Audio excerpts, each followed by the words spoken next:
जैसे महिला संगठन को खड़ा किया। औपचारिकतावश परिचय अनिवार्य है। आज मुख्य वक्ता के रूप में हमारे मध्य में अपने नगर के प्रतिष्ठित महाविद्यालय आर कन्या डिग्री कॉलेज की यशस्वी प्राचार्य डॉक्टर सुलोचना त्रिवेदी जी हमारे मध्य में उपस्थित हैं।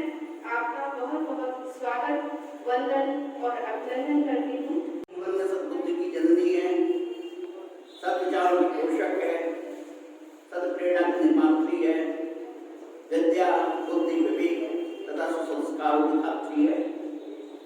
उस ज्ञान स्वरूपा परमात्मा शक्ति को, परम पूज्य भारत माता को अपने हृदय में अभ्यस्त कर अपनी बात शुरू करते हैं। जैसा कि बताया गया, ये अपना नारी सशक्तिकरण का पखवाड़ा 19 नवंबर से रानी लक्ष्मीबाई की पावन जयंती से शुरू हुआ है। ये एक विचार अभियान है। ये जो अपनी राष्ट्र सेविका समिति के द्वारा आयोजित है। राष्ट्र सेविका समिति क्या है? एक प्रखर, प्रबुद्ध, तेजस्वी, जागरूक, परिपक्व महिलाओं का एक संपूर्ण राष्ट्रव्यापी संगठन। बहन प्रिया पटेल बहुत ही स्नेह के साथ में हम उनको डैश पर जो है स्थान देना चाह रहे हैं कि वो आए और यहाँ बैठे अपना स्थान ले लें। मैं यहाँ से 12th मेरा हुआ था 2011 में, तब मैं DCM से ली। उसके बाद क्योंकि मेरा मैथ सब्जेक्ट फेवरेट था, इसलिए मैंने DCM लिया।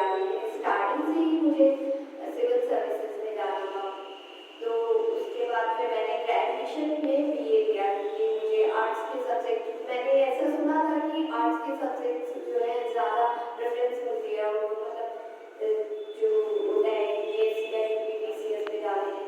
तो मैं लखनऊ यूनिवर्सिटी से मैंने ग्रेजुएशन BA किया, फिर PhD से MA किया 2016 में। फिर मैं तैयारी करने के लिए दिल्ली चली गई। वहाँ से मैंने कोचिंग ली है और फिर 1 साल कोचिंग ली है। उसके बाद मैं फिर सेल्फ स्टडी करने के लिए फिर से वापस लखनऊ आ गई। ग्रेजुएशन में क्या विषय है? हाँ, मेरा ग्रेजुएशन में विषय हिस्ट्री, सोशियोलॉजी और इंग्लिश था, और मेरा जो ये BCS में जो मेरा UPSC में एक सब्जेक्ट रखा होता है वो भी मेरा सोशियोलॉजी था। हृदय से अभिनंदन।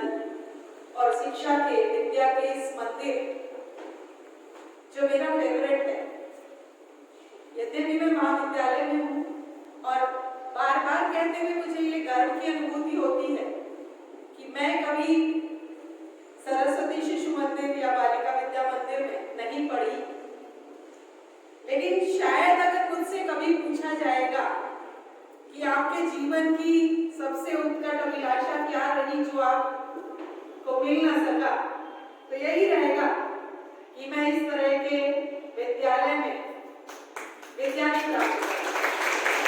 और इसलिए ये हृदय की बात है। ये इसलिए नहीं कि मैं मंच पर, क्योंकि यहाँ जो सिखाया जाता है, विद्यालय तो बहुत है, गली गली ऊंचे ऊंचे, किताबें तो सब जगह पढ़ाई जाती हैं और बहुत अच्छे से पढ़ाई जाती हैं, शायद इतने अच्छे से कि आद्यंत आप किसी बालक बालिका को खड़ा कर दीजिए तो पहले शब्द से अंतिम शब्द तक उसको सब रटा हुआ होगा और आप उसकी मेधा की प्रशंसा करते आएंगे। लेकिन आगे क्या?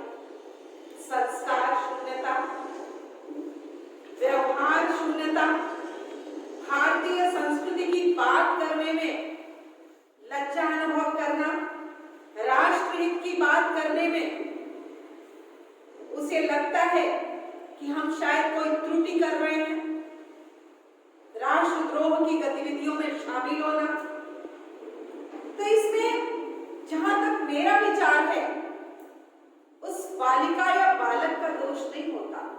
आरंभ से जिस पौधे को जिस परिवेश में सींचा जाता है, जैसे उसे पृष्ठभूमि, क्योंकि आप तो पूरे स्लेट है ना, इस पर जो शिक्षक चाहे लिख देगा और कोमल मानस पर जो जीवन पर्यंत वही रहता है, वही दृढ़ता प्राप्त करता है।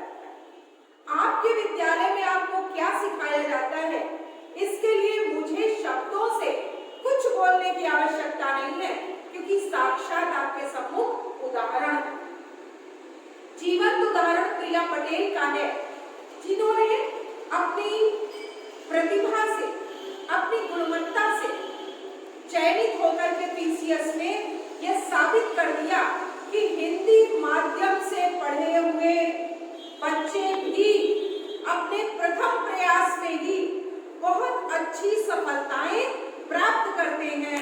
इसलिए किसी भाषाई माध्यम को सफलता का मानक ना माना जाए। और आप आज ही ये संकल्प करिए कि प्रिया पटेल का तो अब विद्यालय में बड़ा सा बैनर लगेगा, लगना भी चाहिए, गौरव है ये। लेकिन आज ही आप संकल्प कर लीजिए कि जो प्रिया ने हासिल किया है, हम उससे कुछ ज्यादा हासिल करके दिखाएंगे।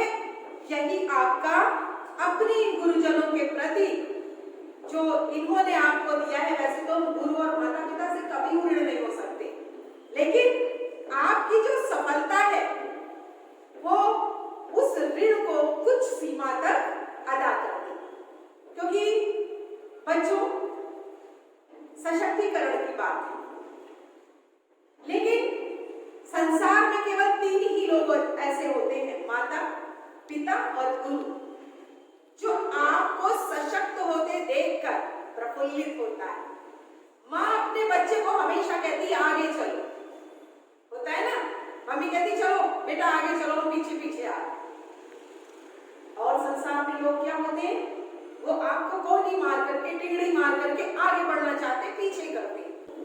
नारी सशक्तिकरण का कार्यक्रम भाई साहब, क्या आयोजन का विषय, नारी सशक्तिकरण का मुद्दा आप मन से स्वीकारिए तो बहुत ही कचोटता है मन को कि एक तरफ मिशन शक्ति का कार्यक्रम होता है, एक तरफ राजेश दीक्षित जी नंगे पांव जाड़ा गर्मी बरसात में नारियों को सशक्त करने के लिए एक तड़प लिए, एक जज्बा लिए घूमते हैं, और दूसरी तरफ हमारे ही जिले छोटी छोटी बच्चियों का, मैं चीरहरण भी नहीं कहूंगी, उससे बहुत आगे की चीजें करनी हो जाए।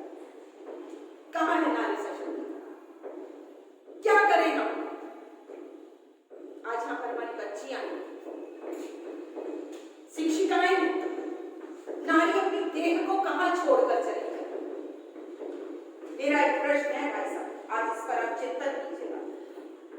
और ये पीड़ा मैं कभी कभी ही व्यक्त करती हूँ, आज ये व्यक्त करती हूँ हर मंच से, जहां पर मेरी बात के मर्म को समझने वाले लोग ना हो, केवल कार्यक्रम का आयोजन भर हो, वहां भी मैं अलंकरण वाली भाषा बोलकर चली आती। नमस्कार, बौद्धिक रूप से हम समर्थ हैं, वैचारिक रूप से हम अपने सामने किसी को टिकने नहीं देंगे। हमसे शारीरिक श्रम आप इतना करा लीजिए जितना आपने सोचा भी ना हो। महिला 4 बजे उठती है, यहाँ पर कितनी महिलाएं घर में खाना भी बनाकर आती हूँ, झाड़ू पोछा भी करके आती हूँ, बच्चों का टिफिन, पति का टिफिन भी बनाकर आती होंगी, और अगर संयुक्त परिवार में है तो हो सकता है कुछ के ताने भी सुन करके आती, कुछ की डांट भी, लेकिन फिर भी मुस्कुराती हुई आती है, बच्चों को शिक्षित करती है, लौट कर जाती है, फिर वही भूमिका निभाती है। हम संसार के निर्माण के लिए आए हैं, हम इसका उलाहना नहीं देते, हम नारी हैं, इसका हमें गौरव है। लेकिन मुझे सिर्फ एक प्रश्न का उत्तर चाहिए कि यदि सौंदर्य हमें प्रकृति से मिला है तो क्या हम उसे छिपाते घूमे? छिपा भी लें, लेकिन इस देह को हम घर में कहां, किस ढक्कन के अंदर बंद करके आए कि समाज की कुत्सित नजरें ना पड़े? सिर्फ इतना जवाब जिस दिन मिल जाएगा, मैं नारी सशक्तिकरण पर बहुत खुल के बोलूंगी, और इस मिशन शक्ति पर मैंने पत्र भी लिखा है और यही प्रश्न पूछा है कि हम नारियां पूरी तरह से संगठित हैं, वैचारिक रूप से समृद्ध भी हैं, हम बहुत शालीन हैं, बहुत सहिष्णु हैं, हम भारत और विश्व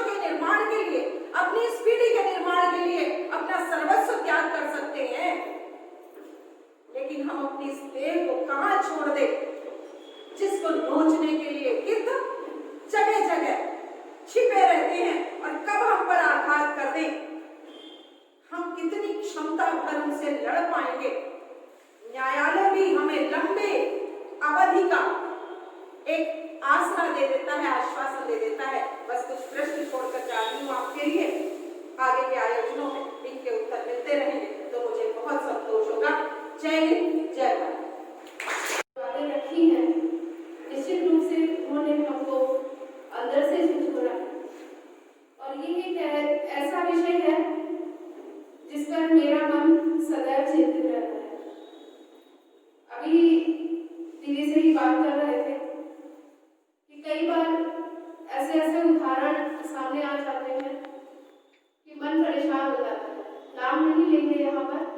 अभी फेसबुक पर एक लोगों ने लिखा था कि जो है पति जो है वो कैसा भी हो, चाहे जुआरी हो, चाहे शराबी हो, चाहे कितना भी प्रताड़ित करता हो, लेकिन पत्नी का धर्म ये है कि वो उसको जो है देवता समान माने। मेरा मन कहीं जो है उस लाइन से कहीं भी उसका समर्थन नहीं करता। मेरा ये मानना है कि अधर्म को करना और अधर्म को सहना दोनों ही पाप है। नारी सशक्तिकरण की जब बात होती है तो सच तो ये है कि नारी जो है वो सदैव से ही, पहले से ही सशक्त है। हमारे पास कुछ अतिरिक्त गुण हैं, लेकिन कभी कभी होता क्या है कि जो हमारा गुण होता है उसको लोग हमारी कमी समझ लेते हैं। नारी के अंदर जो एक गुण है सहनशीलता, उसका कहीं कोई गलत अर्थ निकालता है, उसको जो है हमारी कमी मान लेता है। तो आप सभी लोगों से जो यहाँ पर उपस्थित हैं, मेरा सिर्फ इतना अनुरोध है कि हम सहनशील तो बने, लेकिन इतने भी सहनशील ना बने कि हम टूट ही जाए। कोई भी पीड़ा का तार है, उसको एक निश्चित सीमा तक अगर खींचा जाता है तो उससे ध्वनि निकलती है, सुमधुर ध्वनि निकलती है। लेकिन अगर उससे ज्यादा खींच दिया जाता है तो वो टूट ही जाएगा।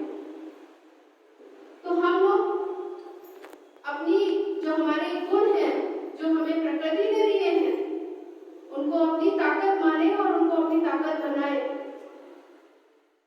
और सशक्त का और स्वतंत्र का मतलब ये भी नहीं है कि हम उच्छृंखल हो जाए। हम अपनी सीमा में रहें, और लेकिन उन सीमाओं को ऐसा ना बनाएं कि हम अपनी बेड़ियां ना बना लें। तो एक संतुलित उसमें जो है हम अपने गुणों का निर्वहन करें और अपने उन गुणों को और उनकी ताकतों को समझें और अन्याय को बर्दाश्त ना करें। सहनशीलता हमारा गुण जरूर है। हम अपने को आत्मनिर्भर बनाएं और देश और समाज जो हमारे चारों ओर, जैसा अभी दीदी ने बताया कि बाहर जो गिद्ध नजरें हैं, तो ऐसे हम अपने आप को इतना निर्भीक और सशक्त बनाएं कि हम उनसे स्वयं की रक्षा कर सकें। तो तभी शायद सच्चे अर्थों में जो है ये सशक्तिकरण का जो कार्यक्रम चल रहा है वो सफल